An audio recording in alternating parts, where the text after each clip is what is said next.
जी बच्चों, तो third example है इंटीग्रेशन 9x² - 1/x। तो बच्चों ये इम्पोर्टेंट एग्जांपल है, पेपर में आ जाती है, तो इसको आप देखते हैं। जी बच्चों, तो इसको मैं लिख सकता हूँ, हाँ जी, 9x² को लिख सकता हूँ 3x होल का स्क्वायर -1, और 1 को लिख सकता हूँ 1 का स्क्वायर ओवर x dx। ठीक हो गया। तो अब यहाँ पे देखें ये कौन सी फॉर्म बन रही है, x² माइनस a का स्क्वायर। ठीक है, थर्ड फॉर्म बन रही है x² माइनस a का स्क्वायर। तो इस केस में x जो है वो आपका 3x है और a आपका 1 है, तो ये थर्ड केस है। तो क्या करेंगे, वी सॉल्व इट बाय, हाँ जी,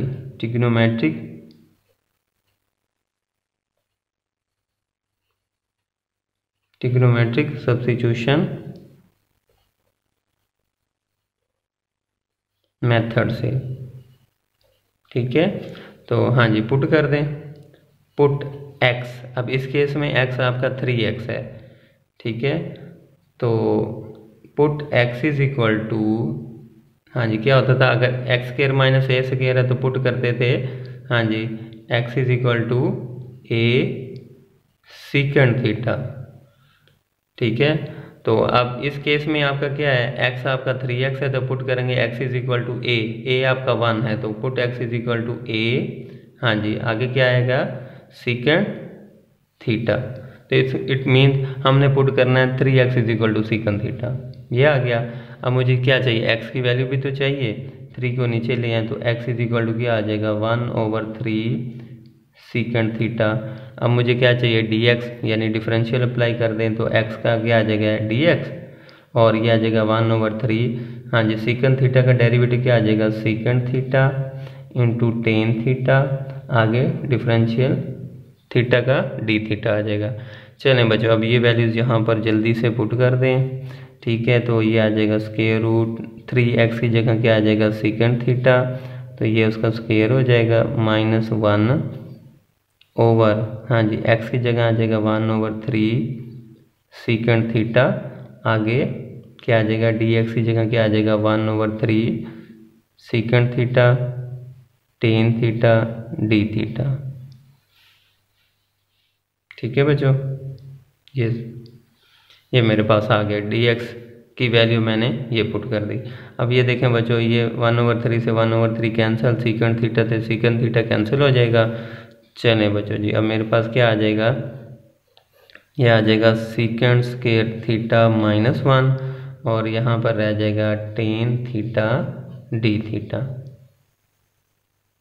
क्लियर हो गया।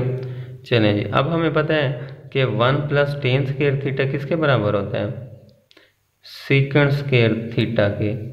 ठीक है, अब 1 को लेके उधर ले जाए तो ये आ जाएगा tan square theta is equal to secant square theta -1।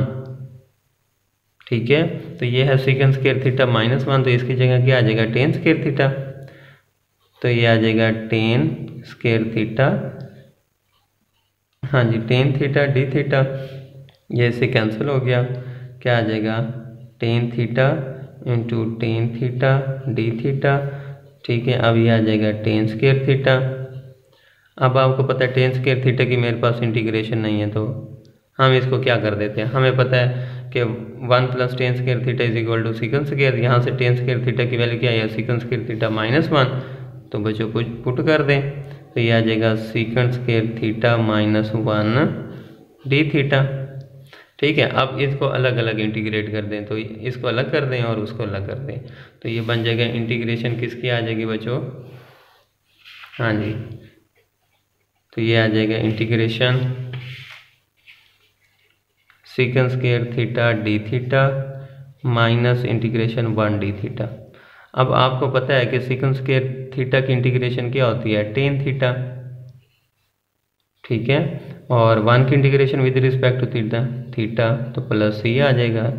तो ये मेरे पास आंसर आ चुका है, लेकिन क्वेश्चन मेरा एक्स की फॉर्म में था तो आंसर भी मुझे एक्स की फॉर्म में चाहिए। तो सबसे पहले मुझे थीटा और टेन थीटा की वैल्यू निकालनी है, तो थीटा की वैल्यू तो मैं यहाँ से निकाल लूँगा। ये देखो, जो भी हम पहला पुट करते हैं उधर से ही थीटा निकाल लेते हैं। ठीक है, तो क्या करेंगे बच्चों, हाँ जी, हमने क्या पुट किया था, 3x is equal to secant theta, यही पुट किया था ना। तो यहाँ से थीटा की वैल्यू निकाल लो, ठीक है। तो यहाँ से थीटा क्या आ जाएगा, सीकंड इनवर्स 3x। तो थीटा की वैल्यू तो मेरे पास यहाँ से आ गई। हाँ जी, माइनस ये, इसको अभी वैल्यू फाइंड नहीं की, थीटा की वैल्यू मैंने फाइंड कर लिया, वो आ गया सीकंड इनवर्स 3x प्लस सी। अब टेन थीटा की वैल्यू निकालनी है, और हमें पता है कि टेन स्क्वायर थीटा किसके बराबर होता है, हाँ जी, सीकंड स्क्वायर थीटा -1। तो अगर यहाँ से दोनों तरफ स्क्वायर रूट ले लूँ तो ये मेरे पास आ जाएगा tan theta is equal to क्या आ जाएगा, हाँ जी, square root secant square theta -1 के, ऐसे ही। चले बच्चों, तो यहाँ से आ जाएगा tan theta is equal to, हाँ जी, सीकंड थीटा की वैल्यू क्या है, 3x है, तो ये आ जाएगा 3x का स्क्वायर -1। तो यहाँ से टेन थीटा की वैल्यू क्या आ गई बच्चों, हाँ जी, 9x स्क्वायर -1। चलें बच्चों, तो टेन थीटा की वैल्यू क्या आ गई बच्चों, 9x स्क्वायर -1। तो ये बच्चों मेरा क्वेश्चन था, आज का लेक्चर था। तो उम्मीद करता हूँ आपको समझ आ गया होगा। तो ये था बच्चों आज का मेरा लेक्चर, ट्रिग्नोमेट्रिक सब्स्टिट्यूशन मेथड, ठीक है। तो ये मैंने आपको सारे क्वेश्चन मैंने करवा दिया है, ये मेरे नोट्स हैं, ठीक है। तो यहाँ से भी आप देख लें, क्वेश्चन को इस तरह कीजिएगा तो इंशाल्लाह आपके फुल मार्क्स आएंगे। जी बच्चों, तो ये देख लें कि फर्स्ट पार्ट यहाँ पे हो गया था, फिर सेकंड एग्जांपल की, तो हमने इसको सॉल्व किया विद ट्रिग्नोमेट्रिक सब्स्टिट्यूशन मेथड से। उसके बाद यहाँ पर ये आंसर निकाला, ठीक है। और उसके बाद थर्ड एग्जांपल ली हमने, ठीक है, तो उसको सॉल्व किया, तो उसका आंसर मेरे पास क्या आ गया बच्चों, यहाँ तक ये आ गया। क्लियर हो गया बच्चों। तो ये था आज का लेक्चर। तो उम्मीद करता हूँ आपको समझ आ गई होगी। नेक्स्ट लेक्चर में हम पढ़ेंगे हाइपरबोलिक सब्स्टिट्यूशन मेथड, ठीक है। उसका मेथड क्या है और उसकी एक ही एग्जांपल है, हम उसको सॉल्व करेंगे, ठीक है बच्चों। अपना बहुत सा ख्याल रखिएगा। खुदा हाफिज़।